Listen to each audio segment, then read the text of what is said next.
Welcome to the Caution Free Podcast. I'm your host, Colton Sutley, along with my co-host Tim Friedhaber. And this episode we have Fast Series full-timer Jeremy Weaver. To start off, Jeremy, do you want to just tell us how you kind of got started in racing? Yeah, sure. So first off, appreciate you guys having me here. I got started in racing through my uncle when I was 7 years old, or probably six actually. He got started in stock car racing, and a few years after that, moved into modifieds. And just from going in with my family and watching him race and supporting him, I instantly wanted to be a part of it. And the easiest way that was accessible to me was through go-kart racing. So my family got me a go-kart, and that was probably the worst decision they ever made, but it's just blossomed from there. Where did you go after you started racing go-karts? What class did you move into? So at the time, it was like called first year rookie, and it was a purple plate. Because all at least then with the flathead motor stuff, now it's all Predator, I think, and Clone. But I was an old flathead kid. It was all plates, colored plates. So like purple was your younger kids and your beginner level, and I moved from the purple to the blue and gold, and then I ran open, which was no plate. It was just a straight flathead motor several years before I would have been allowed to, but we were family friends with the owners at the track I raced at, so I was able to do that. Um, you what kind of modified did you race? I know you raced with Blaze Myers in the was it a Rush modifieds? Yep, correct. Yeah, we I ran the Rush series for I think 5 or 6 years. No. And did before you hopped into 410, didn't you I think I remember seeing that you raced Rush wingless sprints as well for a few years. Yep. So in 2019, I still had my modified stuff that we ran here in the garage. It was my dad's car. And Ted Hall had taken some interest in me and wanted to put me in his rush sprint. So 2019 season, I was going to do a little bit of both because we weren't quite sure. I come from stock cars and the modified family mainly, and we had a crate mod here. And we weren't sure about the sprint car thing. It was totally new to us. So we were going to keep both cars, and I ran the modified one race that year. It was the first race of the season. And then I got in Ted's sprint car one night at Sharon, and we had a top 10 first race in wingless car. And it wasn't even a week later we sold the modified. I said, I'm done. This is no brainer what I want to do. It was by far, so much more fun for me as a driver. And as you can see, it's just gotten crazier from there. Um, I saw a couple weeks ago you were racing at Lincoln Speedway in the Bob McMillan's number 5 car that you drive. How was it? Uh, was it your first time at Lincoln Speedway? And how was it? Yeah. So Lincoln, it was my first time going there, and it was crazy. Um, I'll start with saying the reason we went to somewhere like Lincoln was because Bob had put a new car together from last year. We still have last year's car, the yellow and blue five with the same engine and everything, but Bob put another car together to kind of have as a backup car, and it has a different engine and everything. So Bob thought it would be a good idea to test this thing out before the Fast Series really, their season really got going. So looking at the schedule, the icebreaker, it's a couple hours away, and it's definitely the first race that we possibly could have went to. So Bob thought, let's maybe shoot for that. So with the weather being as good as it has been, we decided to go out there and strictly with no expectations, just shake the car down.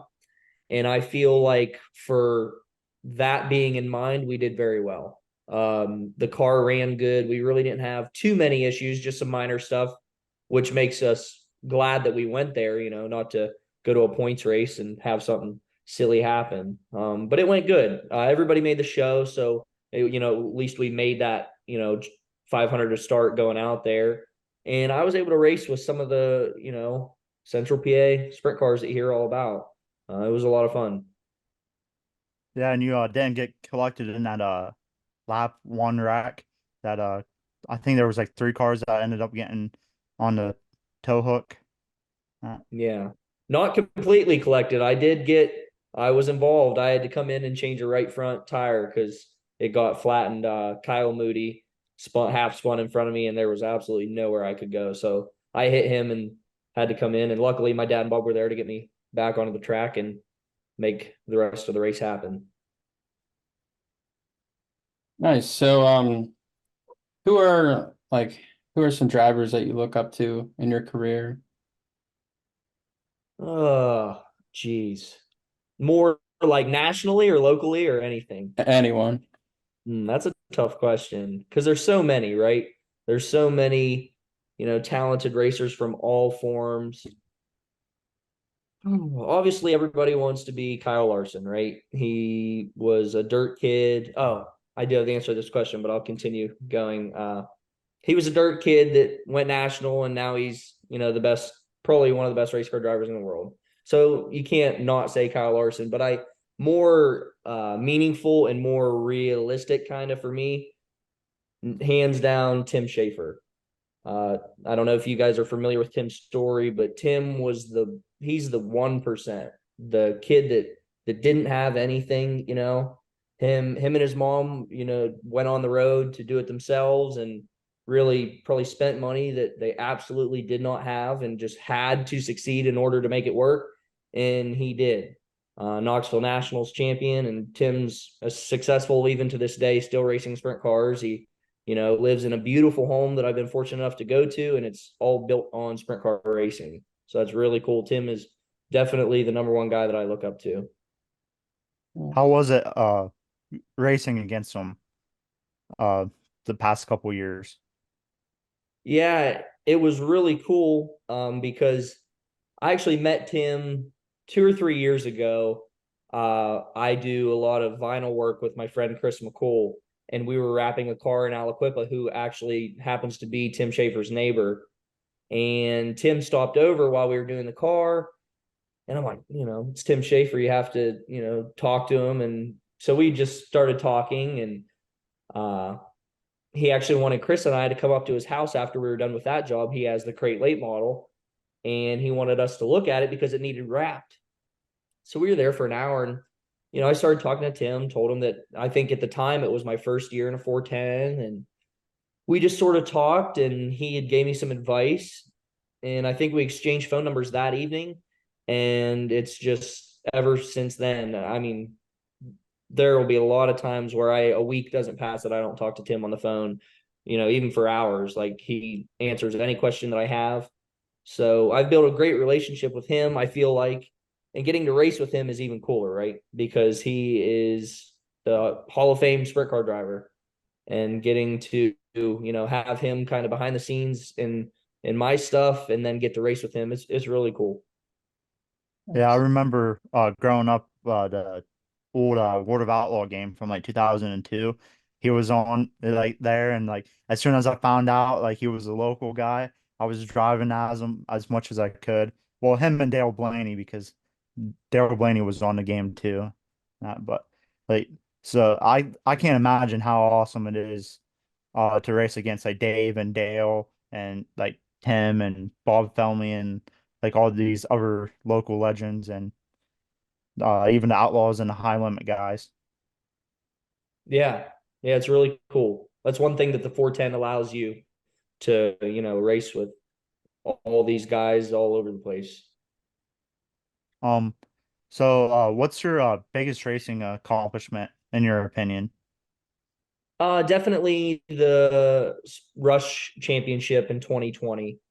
A lot of drivers, some drivers will say they want to look at specific races that they want to win, big races, which I think I'm starting to develop that attitude the older I get, and the more and more I race a 410. But in my eyes, a whole year championship has always been something that I wanted. Growing up, I always thought like, man, a full size car, whether it be a modified or a wingless sprint car, 410, like a championship was the biggest thing for me. So to win that championship with Ted in 2020 was definitely my biggest accomplishment.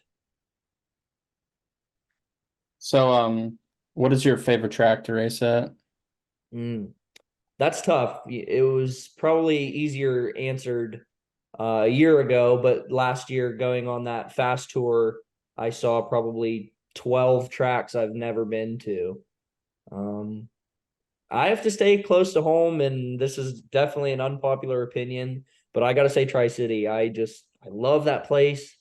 It really wasn't until I got in the wing car that, you know, I loved it as much as I do, but it's just so fast, the speed, and it's racy. You can move around.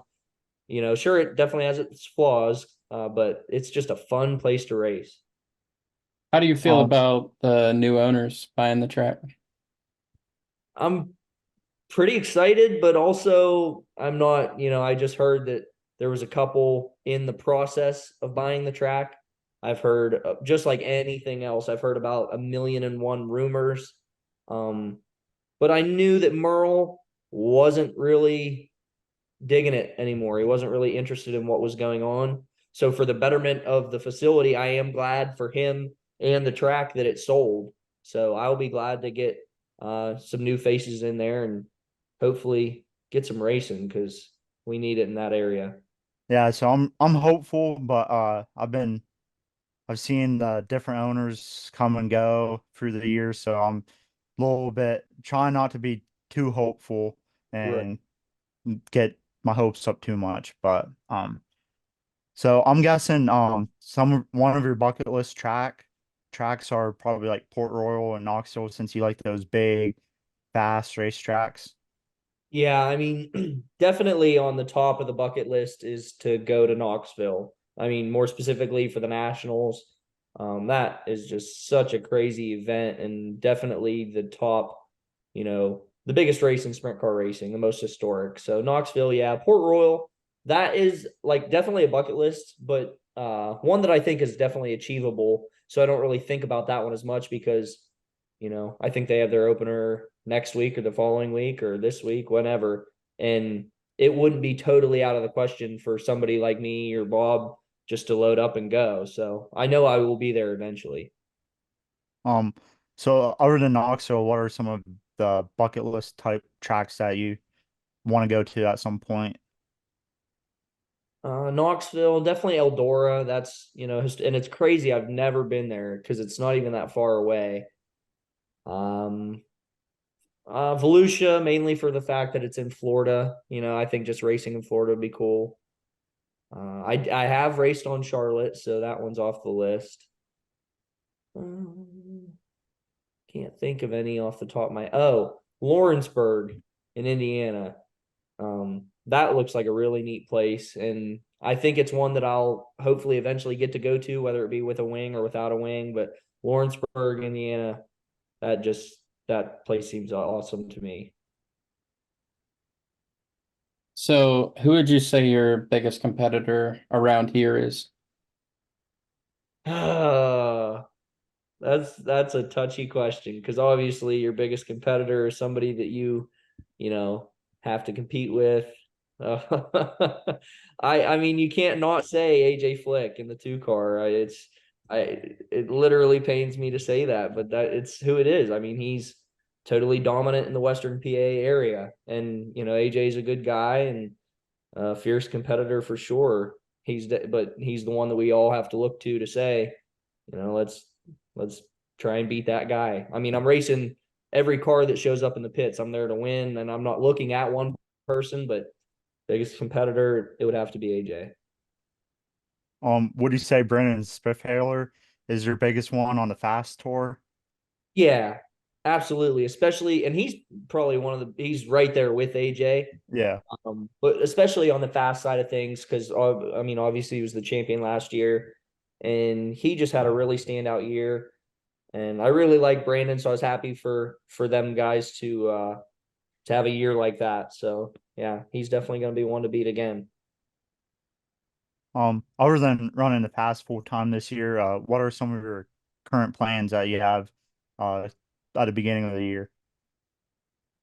Right. So you guys mentioned I drive the 5 car for Bob, and then I have my own stuff, the 35 car, and I'm going to pick up my engine. It's done. They're actually waiting on me just to come pick it up. If as long as everything goes good with my engine, I'll race this car every weekend date that the fast schedule is not racing from, now until the beginning of November. So I love to go to, Tri-City every race they have, Mercer every race they have, Sharon, Lernerville, Pittsburgh, all these tracks that I'm allowed to aside from the fast schedule. Um, What Go ahead. uh I was gonna ask what's a track you're looking forward to going to that's on a fast schedule this year? Definitely Pennsboro, West Virginia. That is, with the World 100 late model history and, kind of racing over the bridge. And from my understanding, we are racing on the old Pennsboro surface, which is huge. It's one of the biggest tracks in the country. So it will be really cool to go to Pennsboro. It's a 2-day, 10,000 to win show. So I'm excited for that. What are your, I guess, what are some of your goals for this season? Simple, win races. That's it. I feel like, coming, we've been so close so many times. Win races. That's it. Nice. What are some of your more long-term goals and aspirations? Uh, with winning races and hopefully growing what I have here and growing my team, getting to travel. This isn't something I've recently come to terms with the fact that this is either going to happen for me or it's not. There are weekend racers all over the country that have a 9 to 5 and that's a great thing. They just go out on 1, 2 nights a week and they race. And that's never been what I wanted to do. Obviously, it's every kid's dream to go run with the World Outlaws and race for a living. Is that something in the cards for me? I don't know. A lot of things got to happen in my life for something like that to happen. But yeah, that's a long term goal, is to travel and race sprint cars for income. Um, so I don't know how much time you spent on the old Huser tire, but like how has the transition and the adjustment to the new tires been like? For me, it was pretty frustrating, although I do think the new tire is a good thing. I like started my 410 career the first 2 years on the H tire and put every ounce of my effort into studying those cars and studying the setups. And, first 2 years, you're taking in a lot. And at the end of 2 years ago, it was the last year with the H tires. At the end of the season, I had just started clicking with things. Like I was running Bob's car, and we really were starting to become severely competitive. Every top five, and then tires and guys that have been running for the past 10, 15 years, or even more than that. These are more like their Goodyear tires that they were used to before the age. So I felt like they all had a little bit of an advantage on me. They had a kind of notebook to go back to from years ago. And I kind of was stuck starting fresh again. But with somebody like, Tim to kind of give me a hand on the setup side of things, I feel like I've been able to get a better grasp, but still learning every day with these new tires because they are completely different. So what do you think about, and this is a little off topic from that, but what do you think about the Outlaws versus the High Limit series this year? Well, if I give a response like Donnie Schatz did the other night on that podcast he did, I might, hopefully get a whole bunch of fans because I know that he got a pretty good review from a lot of people. And I agree with Donnie, everything that Donnie said the other night.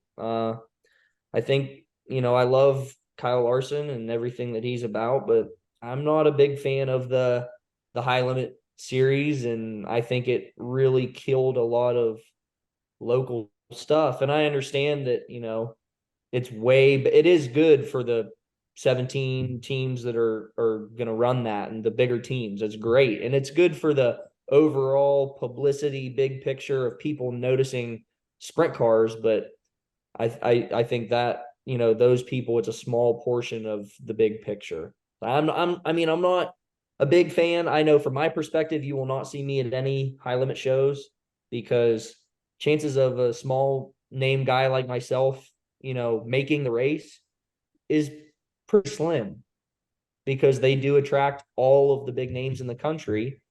And like I went to the one at Lernerville and it paid $100. It's just not even like I barely got in the gate for less than that. And, there were guys that made one lap in qualifying and did nothing else the rest of the night. I finished in the B main, past the C and the non-transfers, and we all got paid $100. And that didn't sit well with me. So I'm definitely pro outlaws when you stack the two against each other. Yeah, me and Tim were there at the high limit race at Lernerville this past year, and I dragged JLo with me, and she she saw how you were in a non-qualifier, and you went straight into your heat race, and she was like, "Oh man, that poor kid's getting a workout and stuff."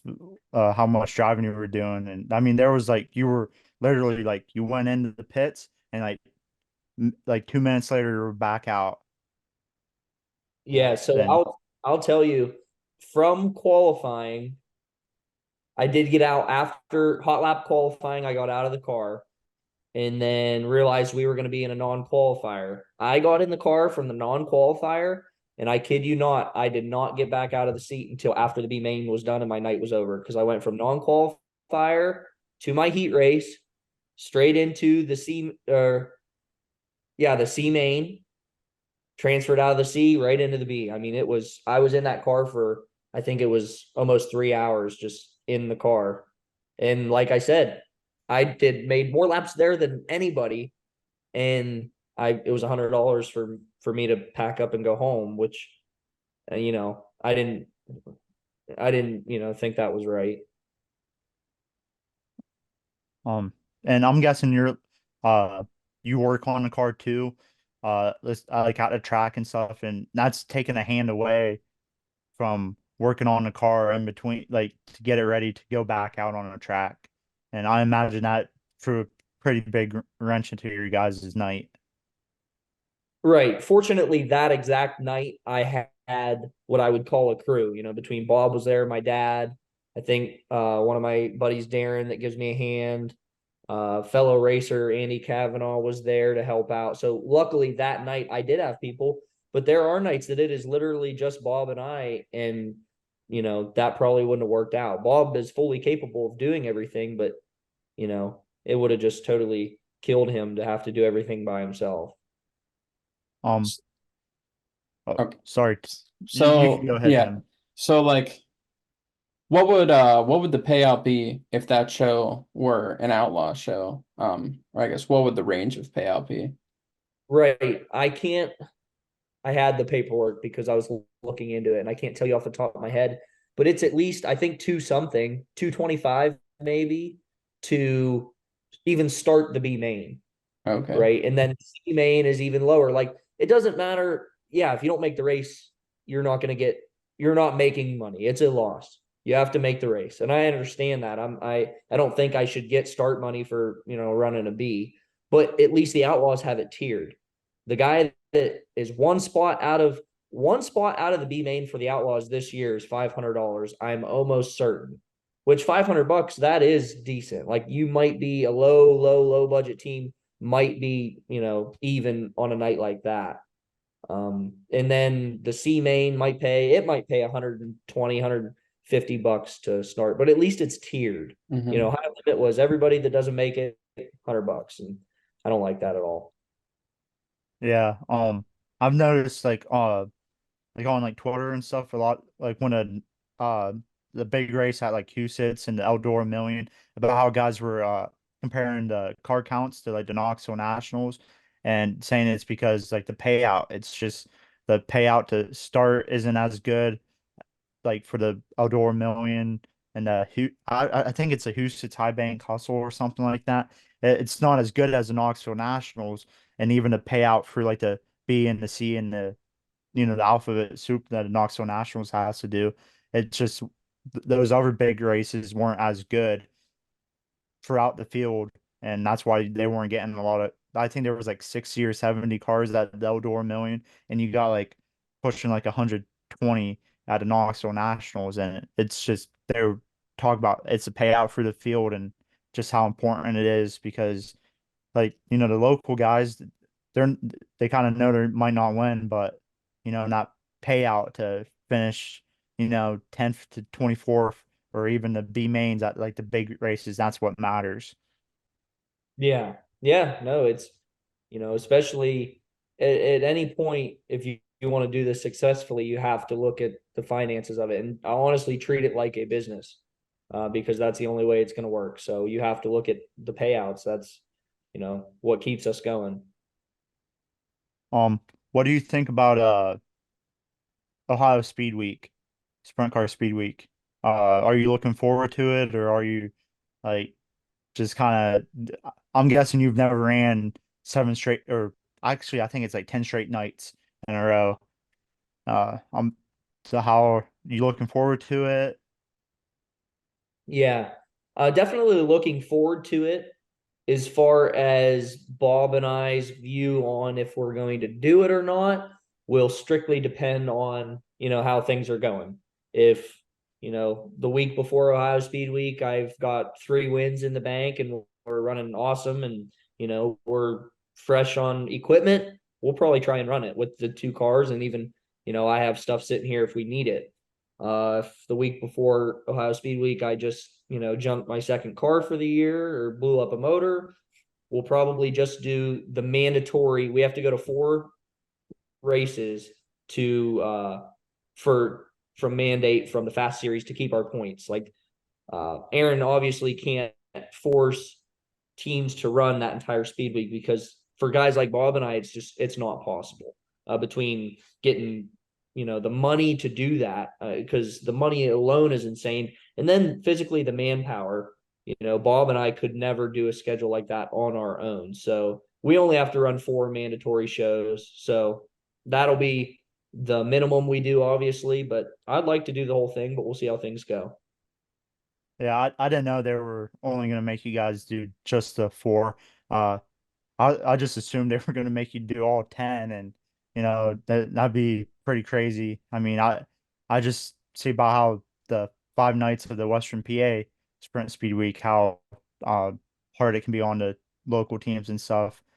So that's nice to know. I knew that I think it's what 75% of the races you guys have to attend to get the points for the full season.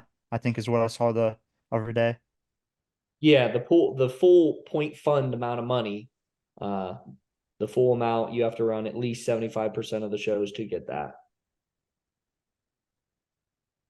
So you already like kind of mentioned that you prefer bigger tracks over smaller tracks, but what is your like ideal style of track that you like to race on? So it's not even, I mean, I do for whatever reason. If you think about the tracks that I like, they all are bigger tracks. But in my head, I love small track racing too, like boring small track stuff. As far as like track style, I don't like just a straight heavy track. 2, 3 years ago, if you asked me that, I'd say heavy, wide open, hammer down. But that produces no fun racing.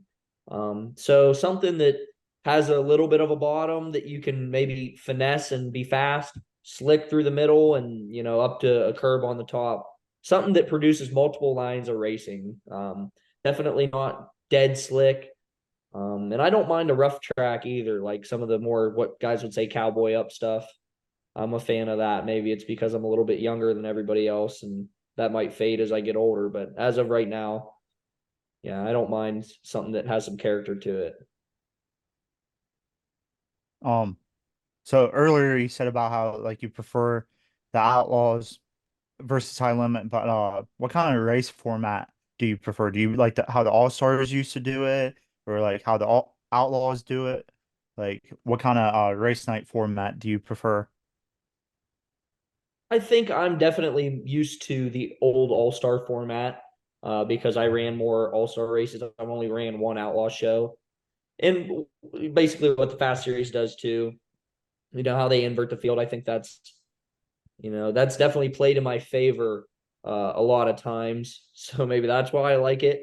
But yeah, the outlaw format's good too, but I'm just more used to the all-star fast format. So that's why I like that. Yeah, that's probably my preference as well. I'm not a racer, so I guess it doesn't really matter, but um and then I know one thing I've noticed about like the high limit format for the 2 day shows, how they lock into it depending on how many cars they got, they lock in like the top 3 or 4 finishers and like the heat races as a uh fast qualifier is what they call, and they invert them and stuff. And I'm not sure about how I like that. I don't think I really like that, and I've seen a lot of people kind of complain about how they giving drivers kind of freebies and stuff, and how each night should, unless it's a special show, it should be, a new form, like new qualifying everything each night. Yeah, I mean, I definitely understand what they're trying to do. I do think like the idea of it is cool, and they're trying to do something different, but it's just one more thing to think about and get confused with. Or I'm sure if I was the guy that run good the night before and was locking in, I would have a different answer. But it's different, so it's new, and I think a lot of people see something that's new and kind of get turned off by that. And I'm not saying I'm not even one of those people, but yeah, I'm not sure how I feel about that 100%. You got any more questions, Tim? No, not really. I guess just to wrap it up, where can people follow your racing and maybe get some of your merch? Yeah, definitely my biggest, or the platform that I use most, is Weaver Racing on Facebook. I mean, I have Instagram and whatnot, but we're strictly racing, Weaver Racing on Facebook, or Jeremy Weaver. But there's nothing I will ever post on my personal page that isn't on the Weaver Racing page. It's actually normally I'll post something on the Weaver Racing page and then share it from my personal page. So Weaver Racing on Facebook. I try and keep everybody updated on schedule, on plans, leading ahead as weeks go.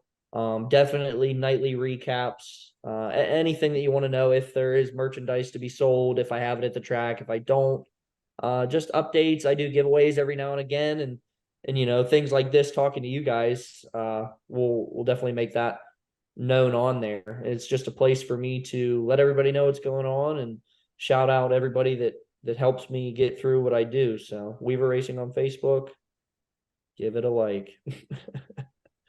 Um, Uh, oh, you can go ahead, no, Tim. go ahead and say it, Phil. No, okay.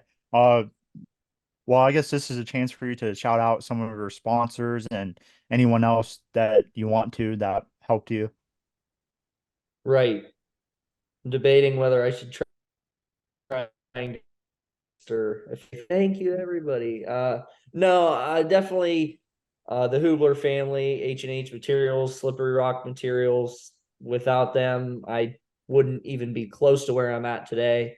The family business, Lakeview Fertilizer, from support from day one, between my uncle and my grandma, and even my parents, they've just been able to help me, from anything that I need, even outside of racing. So Lakeview Fertilizer is definitely a big one.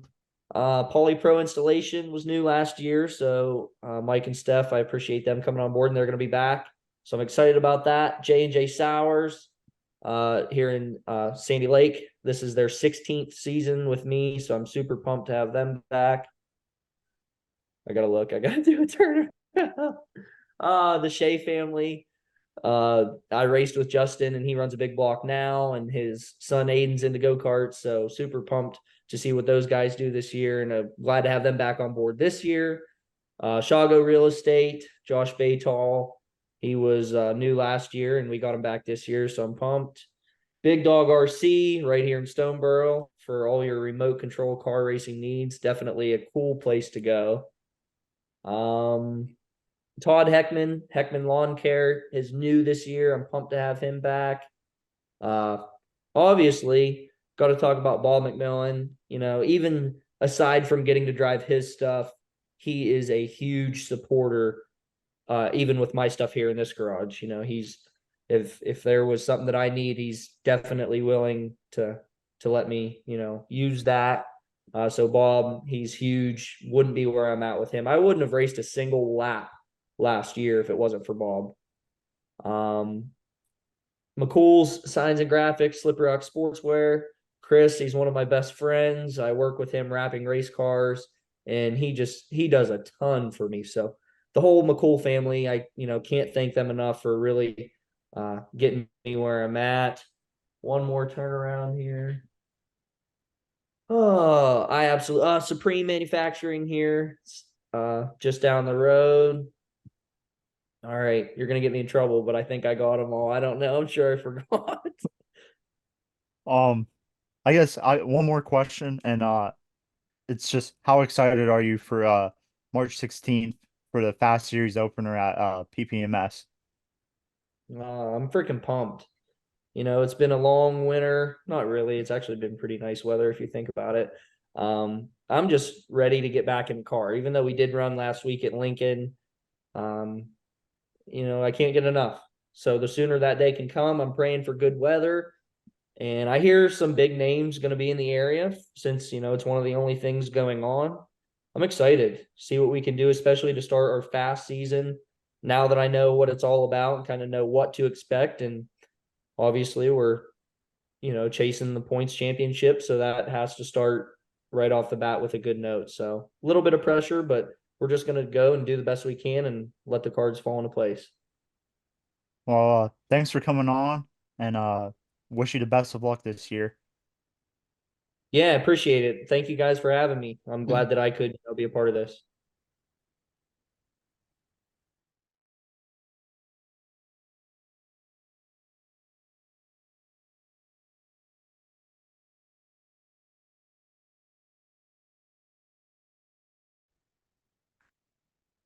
So that was a great episode with Jeremy Weaver. We talked a little bit afterwards too, and he's a he's a great guy. Wish the best of luck for him this year, and that's pretty much it for this episode. So like, comment, subscribe on YouTube, rate 5 stars, and follow on Spotify, Amazon Music, and Apple Podcasts, and follow us on our social medias.